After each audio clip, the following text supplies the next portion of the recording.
All right, so thank you for tuning in to Chomping at the Bit. I'm Kyle Edwards, of course.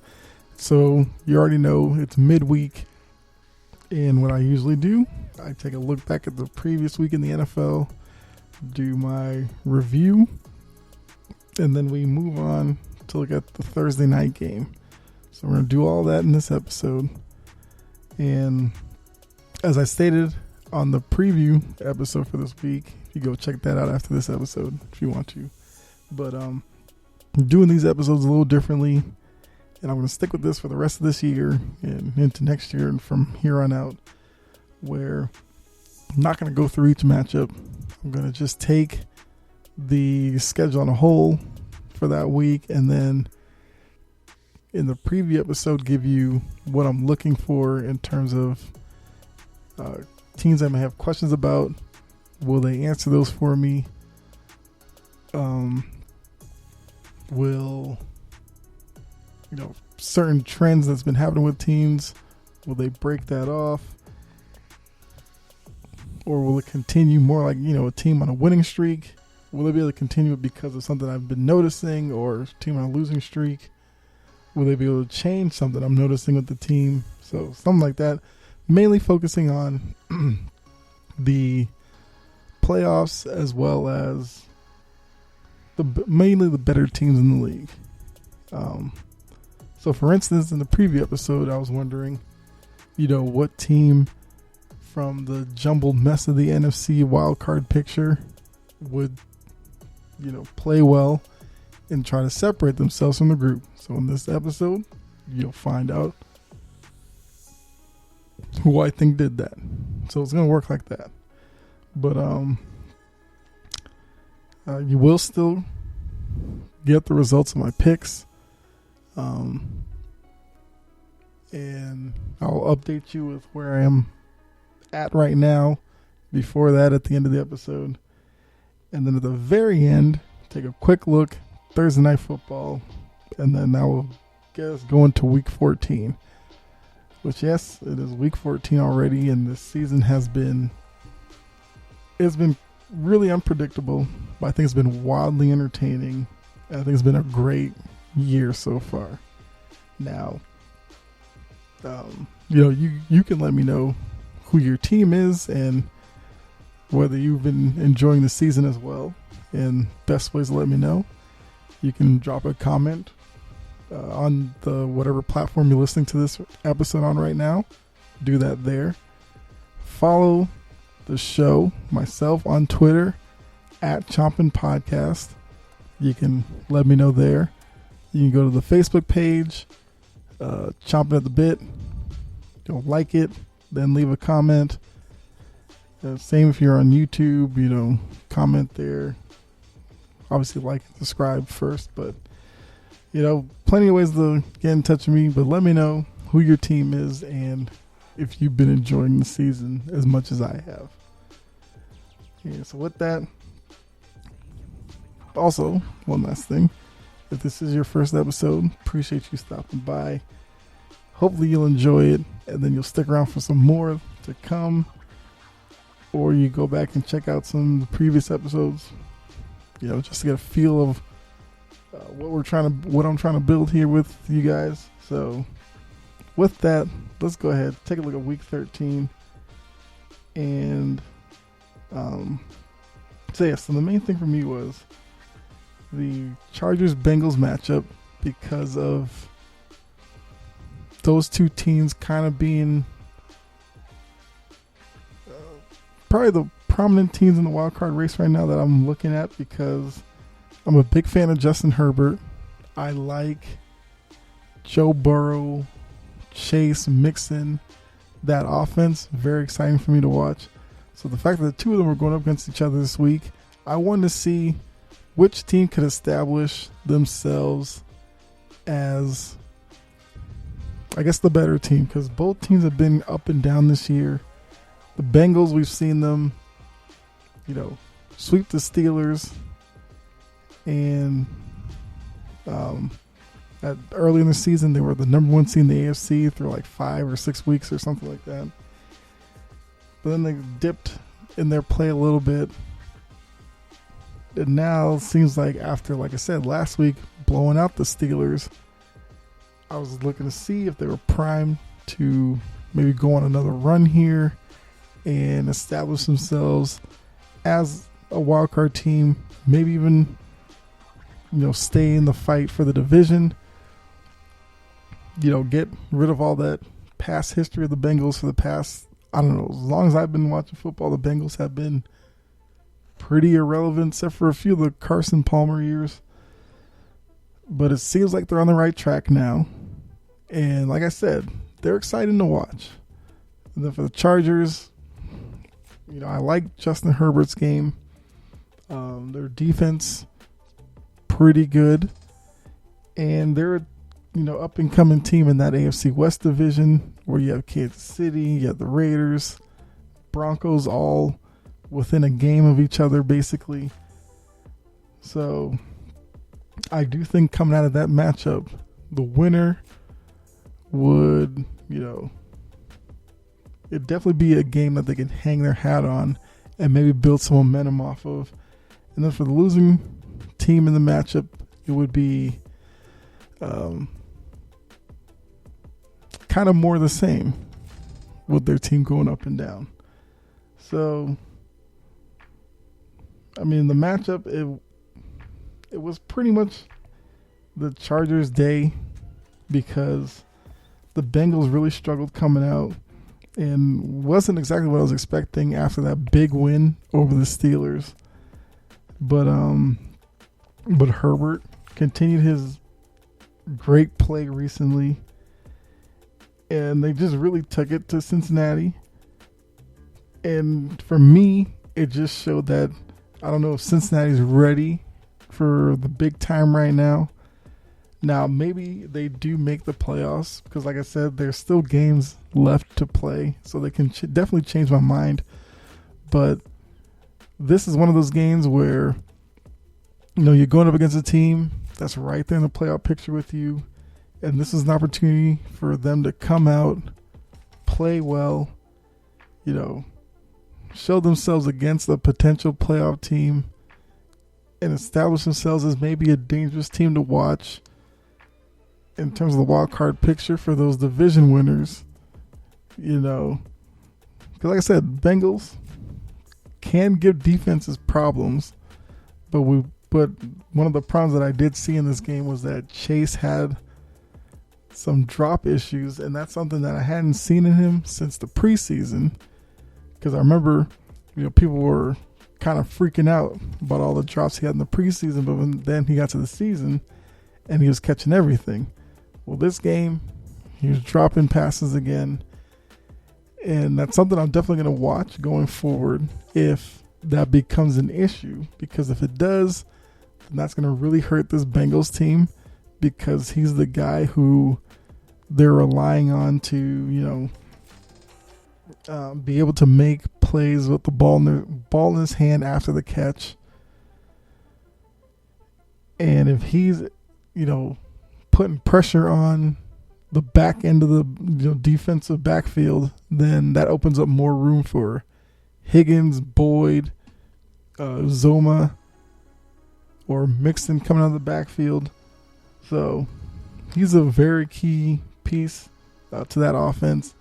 And we saw with him struggling in this game that it really hindered the offense from putting up points early. And the Chargers took advantage of that.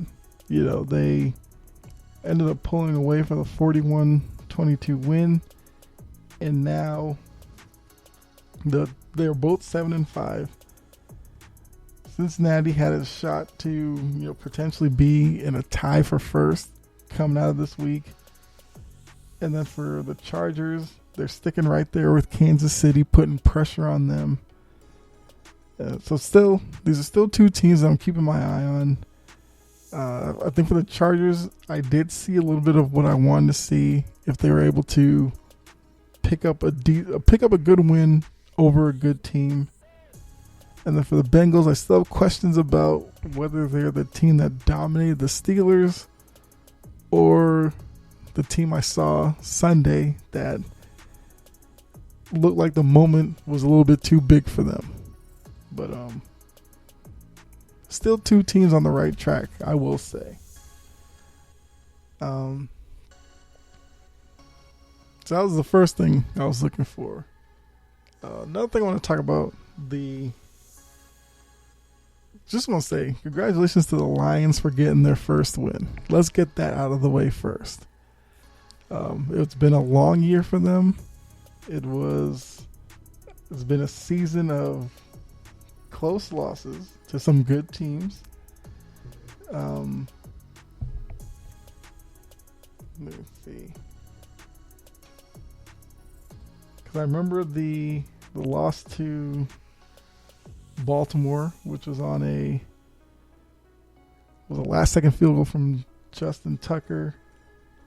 They had the Thanksgiving game where they lost at the last second to the Bears.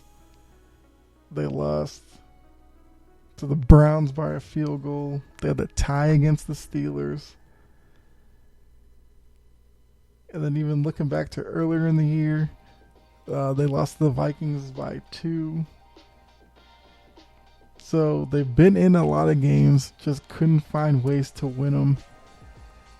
Well, that's all over now because they, for the first time all year, were the team that got a late score to win it. And so now they're 1-10-1. Dan Campbell got first win with the Lions. And I mean, they were due. I didn't want to see this team go over because, like I said, they had a lot of close losses. But for Minnesota, because this ties into one of the things I wanted to see, I was coming into this week thinking that Minnesota's going to get a win here, get to 500, which in the NFC makes you a playoff team right now, and try to build some momentum because it's been a weird year for them as well. We know about the whole primetime thing with Kirk Cousins struggling, but then they've had some, decent wins on their schedule as well. I mean, this is obviously their worst loss of the year. And the way it happened is just something that just blew my mind. It was a 4th and goal play. Detroit was around like their 20-yard line or something, or the 15. And obviously, they had to throw it into the end zone. So most teams in this situation, they line their corners and safeties like at the goal line or maybe at like the 1 or 2 yard line. So basically all you're doing is you're covering that boundary. You don't really need to back up into the end zone because then you're just giving room to the offensive player to score the touchdown. Worst case scenario is you jump a route at the goal line and you force the quarterback to try to throw it over your head or something. But for some reason in this play, it was St. Brown running the route, ran it. I think he just ran a seam route, just straight downfield. And for some reason, the Viking corner, I can't remember who it was, but he took like 3 steps into the end zone for some reason and then tried to break on the ball. He was a little too late. St. Brown caught it. Lions win. And I mean, when I first saw it, I was like, that's the most Viking way to lose, I guess. But it just showed, like, with certain teams, you know that their coaches pay attention to every little detail. For instance, Belichick, who, I mean, I'll reference a lot because, like I said, I'm a big Patriots fan. But one thing that we know about him is that he pays attention to little details like that, goes over it so the players are well prepared for when that situation pops up. This is a situation I'm pretty sure that they've probably gone through in practice, but quick little mental breakdown, and you just take a false step back instead of either standing your ground or, jump in the route, and they end up losing. So now this is one of those losses that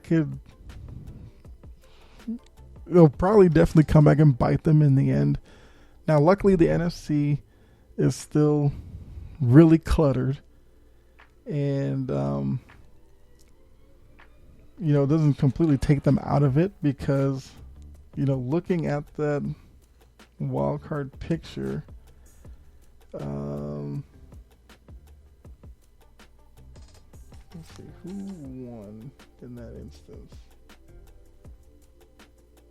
So I guess we'll just run through the other NFC teams that were possibly in the wild card picture. Well, let's do that right now. So I'll just talk about Minnesota. The Falcons were there, but they went up against a good team, and what have we seen all year? Falcons don't really beat good teams, so they lost to the Bucs in a game where it wasn't really that competitive. I mean, it was kept close through the first half, but to me, there's really no thought at any point in the game that the Falcons are really going to be able to pull this one out. They were gifted a touchdown by Brady on a screen pass that he just threw to Davidson, and he got like the 3-yard pick six. But, Falcons, very flawed team. The offense still is limited. And I understand no Calvin Ridley. And Kyle Pitts is their most dynamic player, but most teams aren't going to let him beat them because they're just smart that way. So they dropped a game that, if they pulled the upset, would have put them in the playoffs for this week at least. The Bears, who through everything had an outside shot at being a playoff team, well, being in one of the playoff spots after this week. Let me see, who'd they play? They lost to the Cardinals, which is understandable. The Cardinals are the best team in football. And they looked like it. Kyler Murray, DeAndre Hopkins were back, and the offense was the same well-oiled machine that they've been. And the Bears couldn't keep up. Andy Dalton stunk. Too many turnovers. And for them, they're probably going to need Justin Fields to come back soon. I know he's dealing with the rib injury. But the Bears at a point, they can't drop any more games at this point. Like I said, the Vikings with the bad loss to the Lions. The Giants were destroyed by the Dolphins. And I've said this week after week, the Giants' offense at this point is one of the worst. Daniel Jones has regressed. And I said it before in here as well. I wasn't one of those who, was completely off Daniel Jones. I thought that there was talent in there, and I guess he just needs the right coach to get it out of him. But I don't know. I don't know right now. Like I said, he isn't showing improvement, which is troubling. And the offense, they're still dealing with some injuries to the wide receiving group, which I understand makes it tough on the quarterback, but Dolphins weren't world beaters. The Dolphins are a hot team right now. They've won 5 in a row at this point. Yeah. So it was a matchup that, all things considered, the Giants going into that matchup shouldn't have looked at the Dolphins as a team that they couldn't hang with. But they lost 20-9. The offense is inept right now, so any team's gonna go in there and have a good shot at beating the Giants right now. So they dropped their game. The Eagles were one of the few in that whole group to get a win. They handled business against the Jets. Now they had the Jet Giant back to back. They somehow lost to the Giants and then beat the Jets. And I mean, they go 1-1 against the New York teams, but to me that's a loss because they should have swept the two of games and would have been in a better position today for the playoff. But right now I think they're right outside. Yeah, so they're a half game out of the playoff spot, the 7th spot right now. And once again, when we get down to the end of the year, if they do miss the playoff spot, that Giants loss last week is going to loom large as to the reason why they didn't get in. Washington, another team that was able to get a win. They beat the Raiders 17-15. Close game, kind of a sloppy game. But for Washington, they did what they had to do. Washington is an interesting team to me because I know I talked about early in the year, their defense was really disappointing. But it seems like in an odd way that once Chase Young got hurt, the defense kind of flipped it on and they're playing well now. The offense is right now just doing enough to win some of these games. Heineke, I will say, has been kind of impressive. So right now, Washington is at 6-6, and they're actually holding down the last playoff spot right now. But it seems like since that game against Carolina with Cam Newton, that Heineke has kind of been a little bit more demonstrative. Because even watching the game, I think at one point he did the Cam Newton first down thing, and it kind of caught me off guard. But hey, if that's what might have turned his season around and helps get Washington into the playoffs, I'm all for it.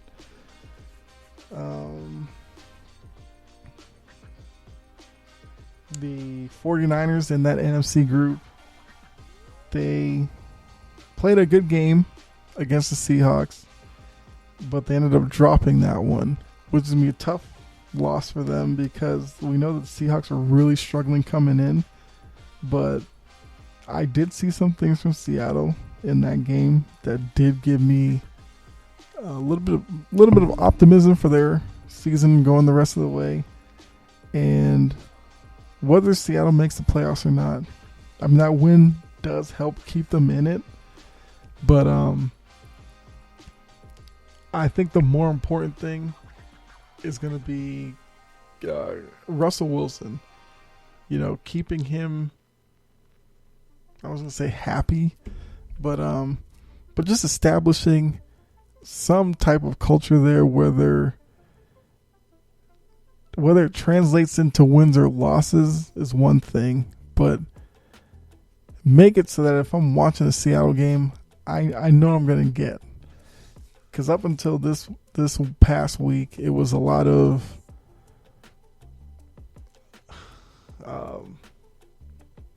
basically Russell Wilson trying to do everything because the running game was non-existent. And then he was dealing with the finger injury, so he was struggling to throw the ball. Well, he looked more like his old self in this game. And there's still enough games left. I think at this point they'll probably have to run the table, get to 9-8 to get a playoff spot. But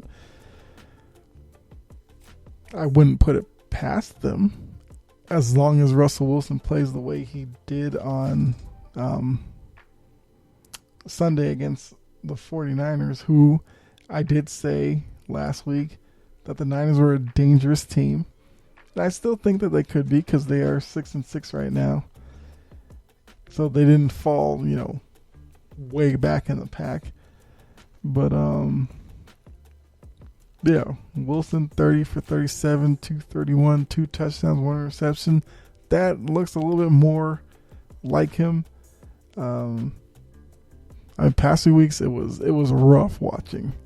So Seattle might be a team that I have to add to the mix in the NFC playoff picture. But yeah, so coming out of the weekend, the wild card teams in the NFC, Washington, well, the Rams, who we've kind of established as going to make the playoffs. But the 6-7 spots are up for grabs. Right now it's Washington and the Niners at 6-6. Everybody else is below 500. So we'll see if Washington and 49ers can do enough to stay in those spots. I will still say that the Eagles might be a team to watch. I'll say the Eagles for now. Vikings, let's wait and see, because that Detroit loss, I want to see how they bounce back from that. Because once again, they're getting close to that position where they can't drop too many more games, because I would like to think that 9 gets you in. At least that way you're above 500. But the way that this group's going to the NFC, maybe 8 and 9 gets you in. I don't know. We'll have to see. But I would say right now, the Eagles are a team that's on the outside that I'm watching. Because I think the way that they run the ball and the way that Hurts has been playing lately, and I think defensively they've been playing a little better, that they're a team who could sneak in between Washington and San Francisco and steal a spot. Let's see here. So another thing I was looking for going into the weekend was,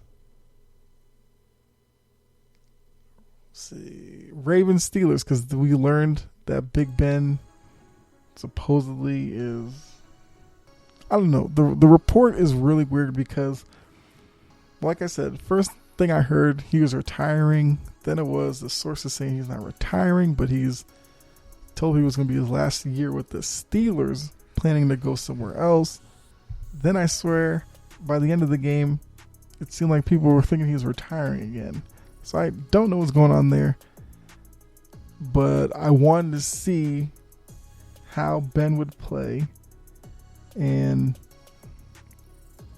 if he would change my mind, because I think, at least going into the weekend, that if Ben thinks he's going to be able to leave Pittsburgh, go somewhere else, be inserted as the starter, and be a playoff caliber quarterback, I think he's joking himself, because I just don't see it. The arm strength isn't what it once was. Mobility gone. Decision making still questionable. And the only way I see him leaving Pittsburgh, he's going to have to go to a team that has a great running game, great O-line, has multiple weapons in the passing game. You would probably say would have to be your shifty type wide receivers that he can get it to quickly. They make plays after the catch. And then defensively, you got to be pretty much set. Now, what team is out there that's like that doesn't have a quarterback of their own? I couldn't tell you. But I think if Ben plays next year, it has to be Pittsburgh or nowhere. But stranger things have happened.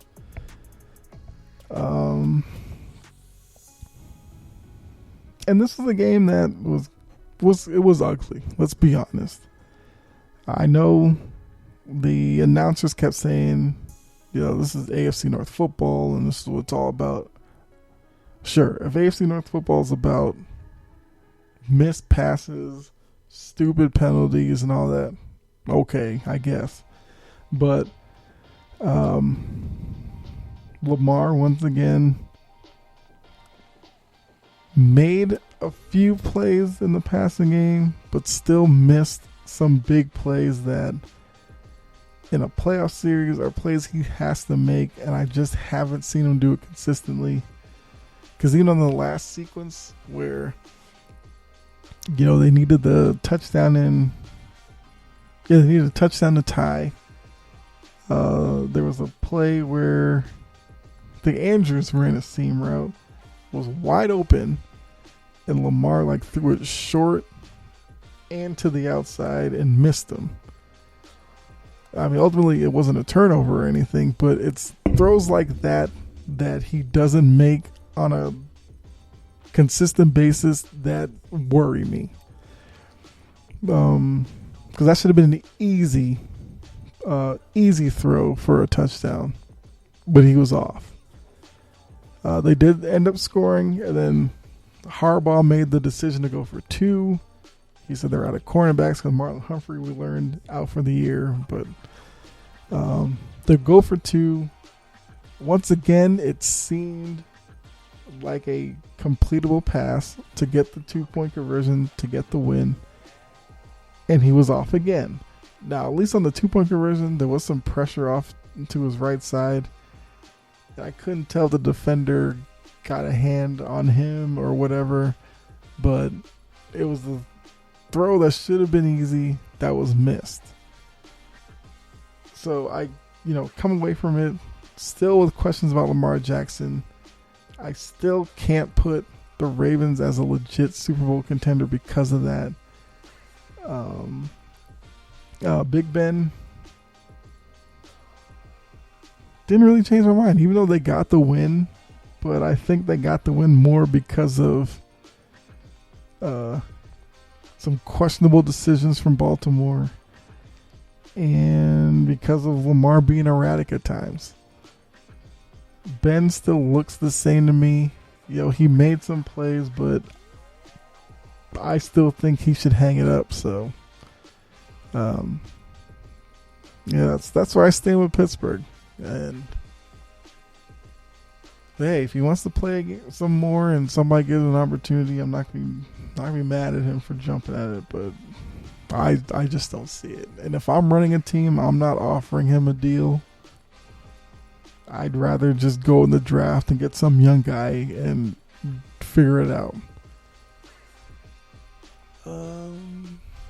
I think the final thing I was looking at was, Buffalo, New England, of course, because that was the AFC's battle. That was to me, game of the week. And going into it, we saw the weather was a big issue. New England won the game just running the ball. They won it 14-10. Josh Allen did have some opportunities late to possibly get a win, but he and the offense weren't effective enough to get the score to go ahead. And so coming out of that game, I saw New England as a team that established themselves as a legit Super Bowl contender because that game plan can work in January because you may get bad weather in one of these AFC cities. Of course, you probably would see next time Mac Jones throw it a little more because teams would understand what New England wants to do. But the fact that New England told Buffalo that they're going to run the ball made it blatantly obvious from jump that that's what their plan was able to do it against 9-10 men in the box for Buffalo, still impose their will, run for like 225 yards and get the win. Phenomenal game for New England. And for Buffalo, they got to get tougher. And especially playing in Buffalo, they look like a team that was not ready to play big boy football. And that's troubling for Buffalo fans because the weather isn't going to get better up there. So great job by Belichick, McDaniels.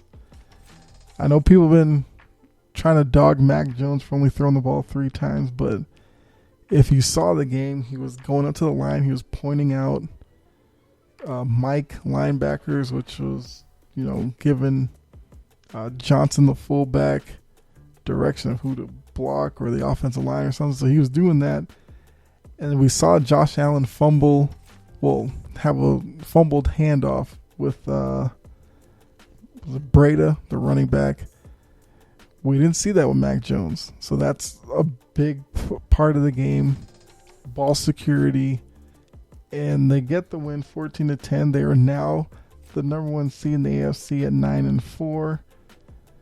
And Buffalo needs to be real careful because they've fallen now to 7-5. They hold the last playoff spot right now. And they have teams like the Colts right there, 7-6. The Steelers, because of their winner, 6-5-1.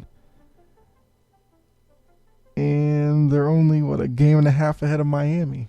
So, in some weird way, Buffalo could go from a lot of people thinking they were the best team in the AFC to maybe falling out of the playoffs. And that'd be incredible to me, but it would be, I guess it would make sense for how this year has gone. So those are the things I was looking for. And as you can see, some questions I had were answered and some are still left open. So we'll have to see for the Week 14 preview, which will come sometime this weekend, what questions I'll have going into that week. But for right now, so real quickly, my picks were, let me see, yes, pick segment. So coming in 88, 89, and 2, game under 500. Trying to get around 60%, around 600. Probably not going to happen, but I just want to be at least over 500 at this point. So 14 games to work with. I actually ended up going. So let's see. Cowboys Saints was 6.5. I went Cowboys minus 6.5. That one, right as they won 27-17. Actually, let's just go through this. The ones I got right: Cowboys minus 6.5. I got the Bucks minus 10.5 over Atlanta. The Cardinals minus 7.5 over the Bears. Eagles minus 7 over the Jets. Colts minus 10 over the Texans. Rams minus 13 over the Jaguars. And the Patriots plus 2.5 over the Bills. Those are the ones I got right. Looking at the ones I got wrong. Bengals, Chargers. I had Bengals minus 3. Turns that didn't happen. Vikings, I had minus 7.5. Let you know, they blew that one against the Lions. I did the Giants plus 6 because clearly something was wrong with me. The Dolphins got that one wrong. Raiders minus 1.5 over the Washington football team. They lost that game late. Had Ravens minus 4.5. Steelers got that wrong because Baltimore. I don't know. Whatever. Baltimore blew that game.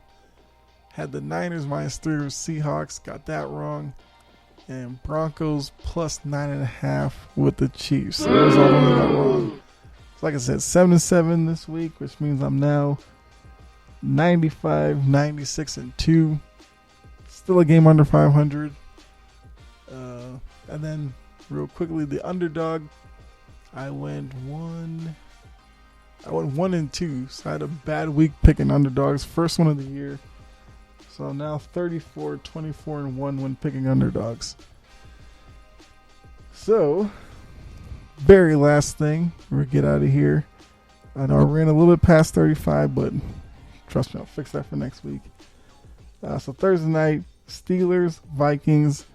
Gotta say, the Thursday night schedule has been pretty good. And this is a great matchup here. We've got two teams right there in the middle of wild card races. And we'll have to see. Big thing coming out of that game. Vikings, how do they rebound after the embarrassing loss to the Lions? And it's a primetime game, so we know Kirk Cousins does not perform well. So they got those two things working against them. Can they fight through that?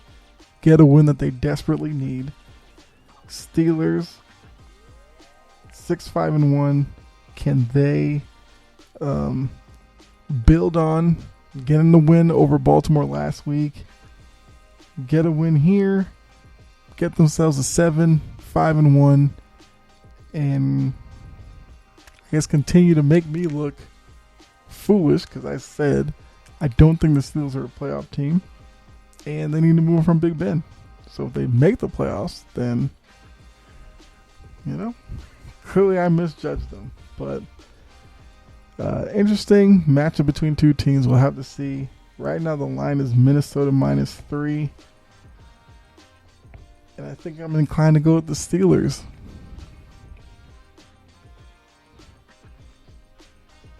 Yeah, I'll go Steelers +3. So there's my pick for Thursday night. The rest of the picks will happen this weekend. But yeah, that's the Week 13 review. Looking at Thursday night. So I think that's a good place to stop right now. And hopefully you enjoy this episode. Hopefully you learned something. And let somebody who's into sports or trying to get into sports, let them know to come on over, take a listen, and see if they like it. So definitely hit the like, subscribe, or follow, whatever the option is. Hit that. If you'll watch this on YouTube or listening to it on YouTube, hit the notification bell as well. That way you'll get alerted whenever I drop an episode. Looking at the next episode, we're going to go college football. I know I was supposed to talk about it early in the week, but I wasn't able to record, so do that the next episode, where I'll take a look at the final playoff rankings, the playoff matchups, see what I like, what I don't like, whatever. We'll go over that. But thank you for tuning in. Enjoy the rest of your day, your night, evening, whatever time of day that you're listening to. Hopefully you're enjoying yourself. Be safe out there. God bless. I'll catch you in the next episode. All right, I'm out.